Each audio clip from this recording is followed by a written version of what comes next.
Hello, I welcome you all in this presentation related with the subject fundamentals of surface engineering, and we are talking about the weld surfacing processes. We have talked about the weld surfacing using the gas welding, shielded metal arc welding and the submerged arc welding. And now in this presentation basically we will be taking up the two weld surfacing processes, that is the gas metal arc welding and flux core arc welding. And we have seen that the performance or the quality of the surfacing is affected by the dilution and the cooling rate which is experienced by the weld metal during the solidification. And apart from this there can be other compositional degradation during the surfacing. So what are those? I will talk little bit about that. Let us say there is one material which is to be deposited on the surface of the substrate to achieve the required set of the properties. So in case of these weld surfacing processes, what is happening? We are establishing the arc which is being used to melt the material to be applied. So when the material melts, obviously it is transferred through the arc gap to the substrate where it will be deposited in form of the bead on plate. So since the high temperature molten metal drops when they interact with the gases present in the arc environment, they get oxidized and forms other compounds, and that is why whatever elements we had in the electrode like chromium, molybdenum, vanadium, carbon, etc., part of these elements or little amount of these elements gets oxidized, and so what we get at the end in the weld surfacing, that is somewhat lesser than what we had in the electrode or in the material which was being used to get deposited onto the surface of the substrate. And this reduction in the amount of elements which are actually being made available in the weld surfacing is due to the one technical factor which is called element transfer efficiency. Element transfer efficiency. So means if there is a particular amount of the element present in the electrode, say it is 12%, but when we deposit, the amount reaching is say just 10%. So this reduction of the 2% is attributed to the loss of the alloying element due to the interaction with the gases which are present or with the molten metal, and this is attributed and this is quantified in terms of the element transfer efficiency. If a whole amount of the alloying element is transferred into the weld surfacing, like if earlier we had 12 and in weld surfacing we are also getting 12, then element transfer efficiency will be 100%. Otherwise there will be drop in element transfer efficiency like this. Earlier we had 12 and now it is actually reaching 10, so there will be reduction in transfer efficiency. So that is what we can simply calculate, and this element transfer efficiency to a great extent influenced by the environment through which the molten metal will be crossing to get transferred into the weld pool. So if there are protective shielding gases like argon and helium, then such kind of the interactions are very limited. But if a lot of the oxygen, nitrogen kind of the gases are present in our environment, then elemental transfer efficiency will be low, especially in case of the SAW, where oxygen content in the arc environment is too high, that will be leading to the significant drop in the element transfer efficiency, and that is why element transfer efficiency becomes a critical parameter in case of the SAW process. It will also be important in other processes, but the element transfer efficiency in other processes may be high, especially when the inert shielding gases are used. Now in continuation with the welding processes which are being used for the weld surfacing, we will be talking about the gas metal arc welding. So gas, like submerged arc welding process, gas metal arc welding process also uses the continuously fed consumable electrode, and that is why there is no need to stop the process. The process and we are able to deposit the large amount of the molten metal without without interrupting the process. So at the same time, the protection to the pool of the weld surfacing, molten pool of the weld surfacing is given by the either inactive gases like carbon dioxide or inert gases like argon or helium. So the protection to the molten metal is very good, and that is why we get the high element transfer efficiency and reduced possibilities and incidences for pores and inclusions, and both these factors in turn improve the quality of the weld surfacing deposited by the GMAW process. As far as the heat input is concerned, in this process it is simply calculated using VI by S formulation, but in order to reduce the heat input while developing the same good quality of the weld surfacing, advanced variants of the processes have been developed. There is one more important thing which we can notice is that the way by which metal is being transferred from the electrode tip to the substrate. So here the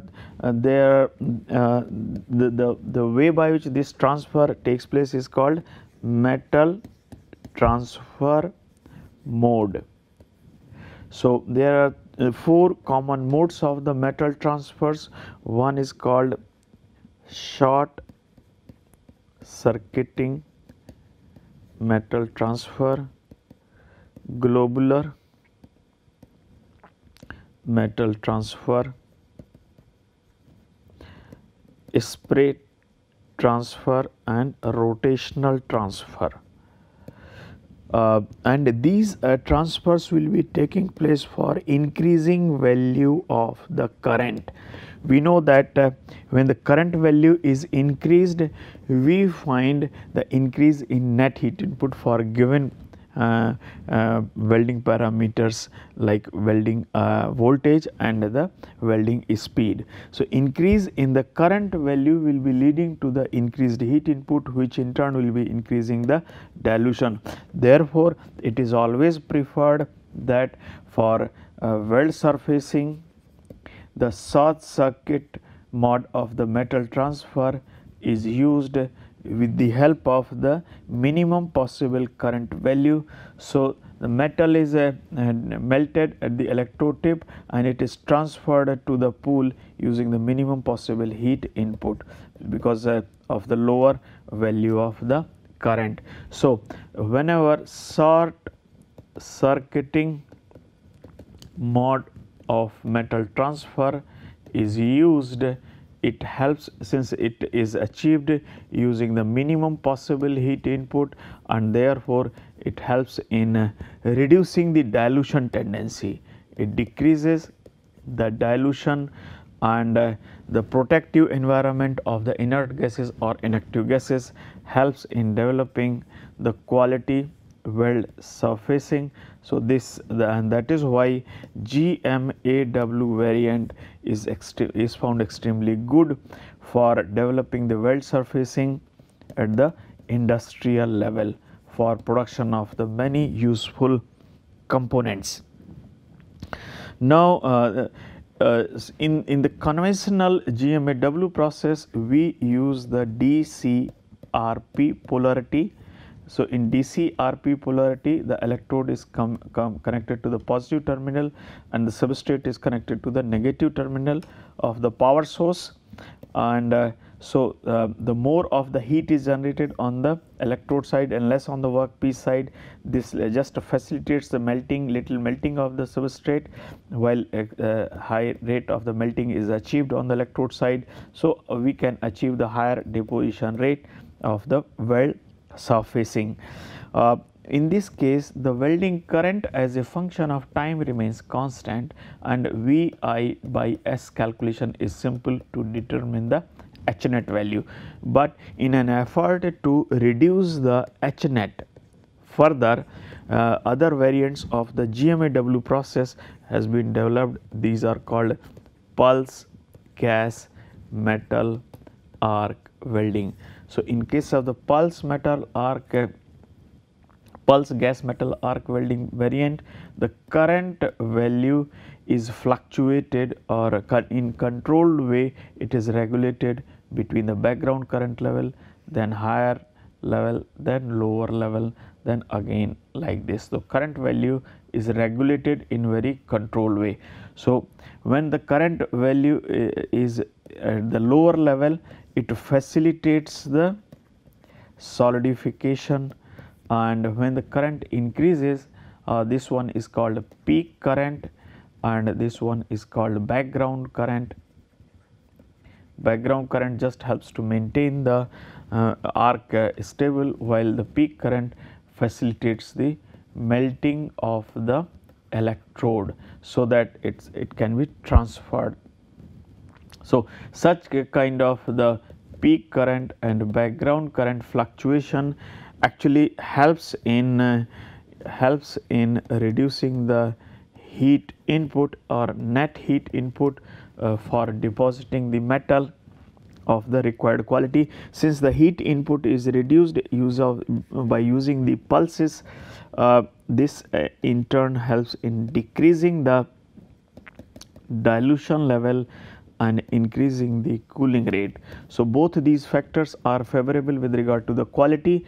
There will be reduced degradation in the composition of the substrate of the weld surfacing, while in case of while the higher cooling rate will be leading to the refined grain structure, and which and therefore, since the reduction in heat input is decreasing the dilution, decreasing the compositional modification, and increase in cooling rate is helping to refine the grain structure, and both these factors in combination help to improve the quality of weld surfacing.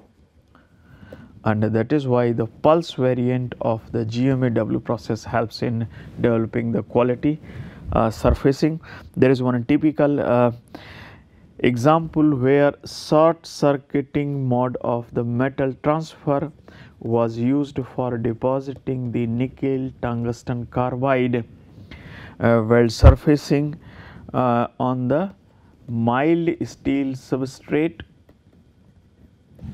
using the current values in such a way that net heat input H net was ranging from 10 to 110 joule per mm. This is very low heat input, because normally the heat input is expressed in terms of the kilojoule. So, in that case it will be like 0.012, 0.11 kilojoule per mm. This is very low heat input value, and its effect on the quality of the weld surfacing was achieved. So, in this case basically like say since the nickel and tungsten carbide particles they start decomposing, especially above the 550 to the 600 degrees centigrade.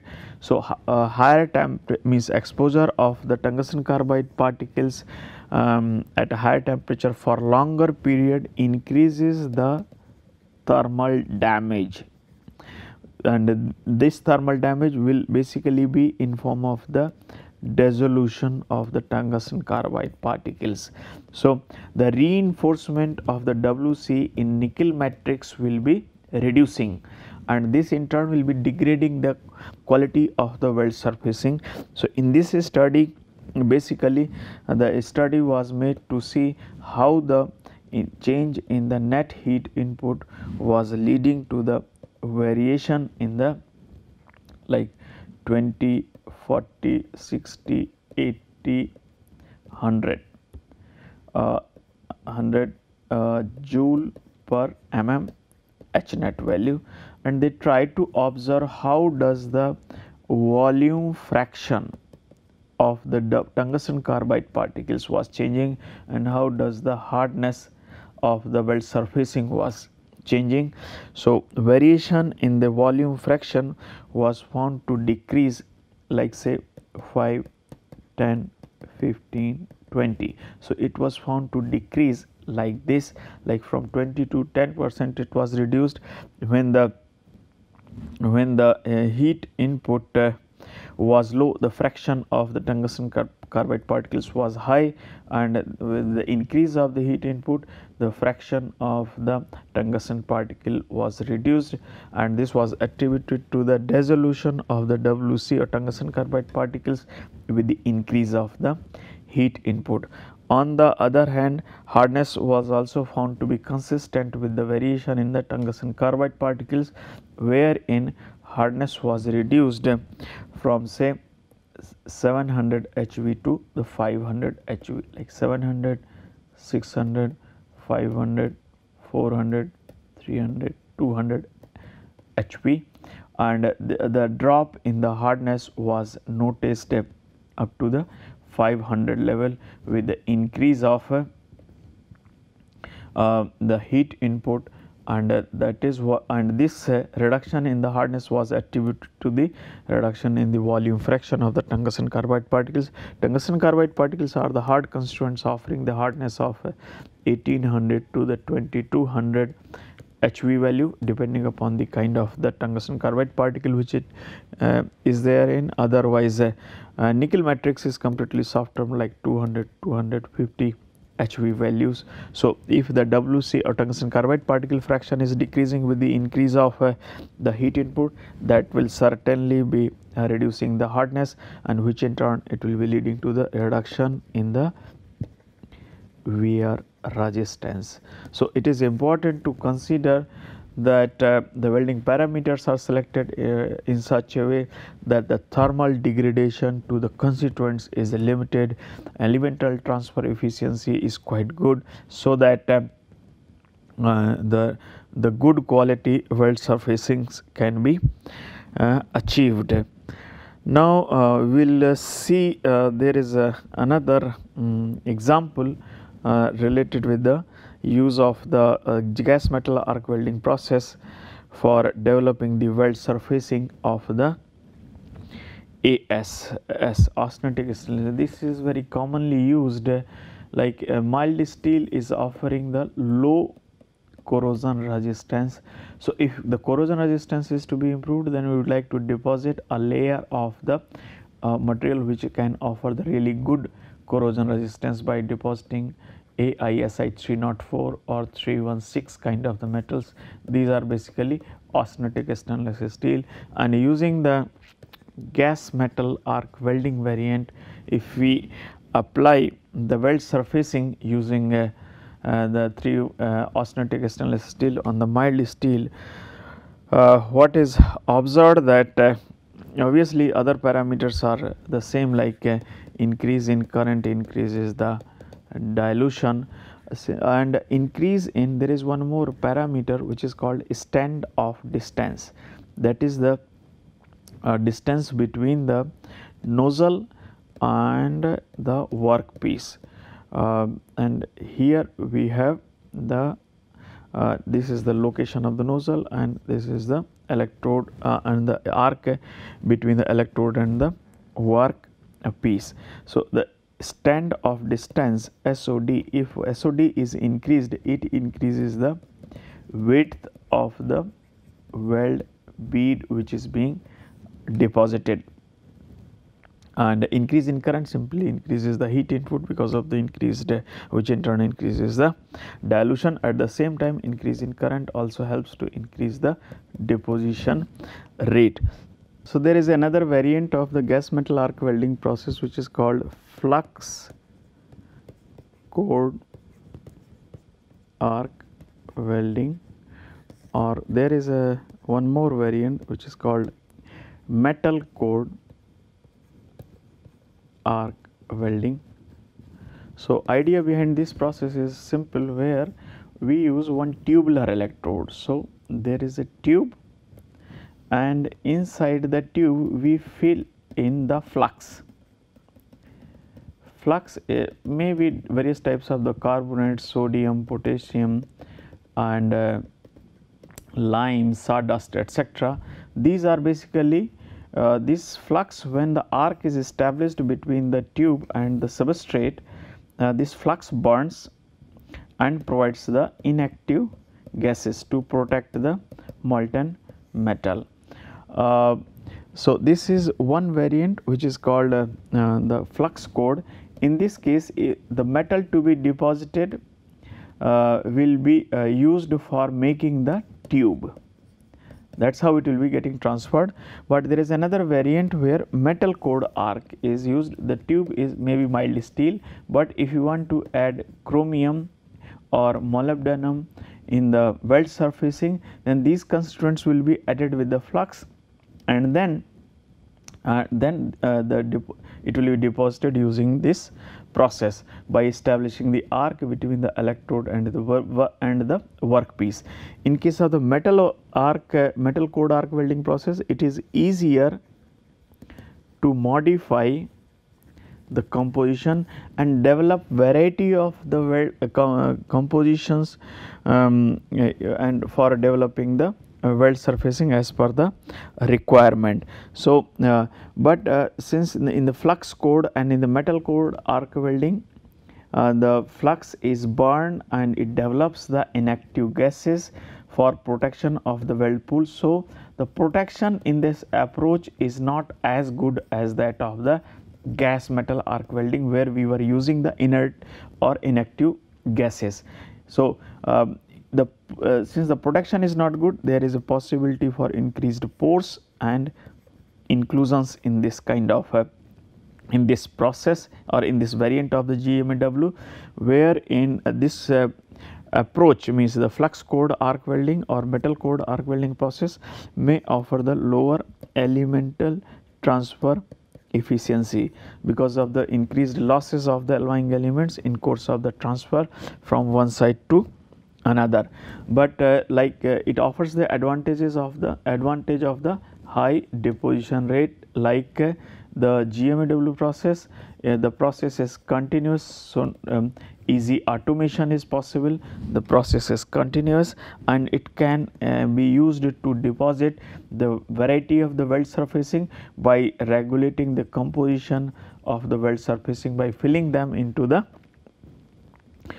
required elements into the flux or into the tubular form, so that during the weld surfacing these can be applied onto the surface of the substrate for developing the weld surfacing. Now, I will summarize this presentation.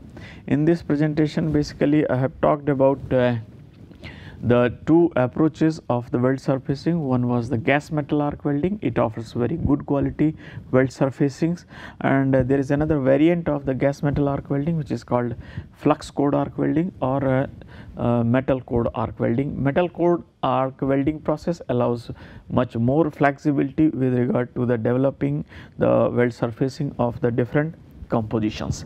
Thank you for your attention.